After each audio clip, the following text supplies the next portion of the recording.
The new school year brings the return of the mealtime scramble between homework and activities. For families, that also means a new season of food planning and the pressure to keep grocery costs in check. Today, we're talking with a writer who's interviewed families across the country about how they make it work, and she's here to share strategies that help us feed our families and stay on budget.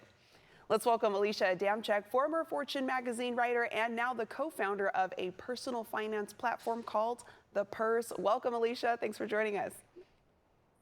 Thank you for having me. Yeah, so Alicia, back to school season, it's here, it's almost here, and with it comes a whole new level of busy. What are some of the smartest strategies you've seen families use to keep meal costs down during this time? Yeah, so as you said, we featured families from all over the country and talked to them about their meal planning practices. I think one of the big things is so many of them do meal prep, whether on the weekends or on a Monday. And one of the things that stuck out to me from a recent profile was that the family, maybe instead of planning every meal out in advance and cooking them and having it the same thing throughout the week, they actually just prep all of the ingredients. And that allows them to have kind of the hard part of making a meal done, right? Like the vegetables are all, cut up and the meat is portioned out, but they can still have variety day to day, depending on what kind of mood they're in or, their exhaustion level after work on a given day. So I thought that was pretty smart. I like that because I can eat the same thing every day, but I know kids not so much so can. So like you said, prepping some of that food so you can have variety when you are giving them different meals throughout the day is key to keep those little ones happy. And I want to mention, you've interviewed families of all different sizes and incomes. So how does meal planning change when you're feeding kids who are in sports, when you've got homework to do and after school activities in the mix? How can you plan for all of that?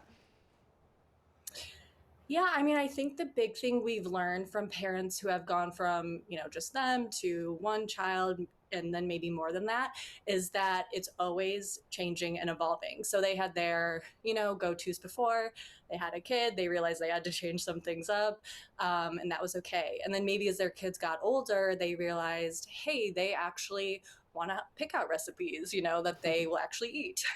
They want to help us prep, or they are able to, if they're older or they're teenagers, they come home, they are able to, again, using those ingredients we've prepped, can put the meal together themselves. And maybe they are more interested in different types of recipes than, they were when they were toddlers. So I think that's been a big thing for families, is just like evolving with the kids and bringing them into the process. I love that. And with school starting, lunches and snacks become a big part of the budget. So what are some creative ways parents are keeping kids fed without overspending? Because it can seem kind of hard to do that right now.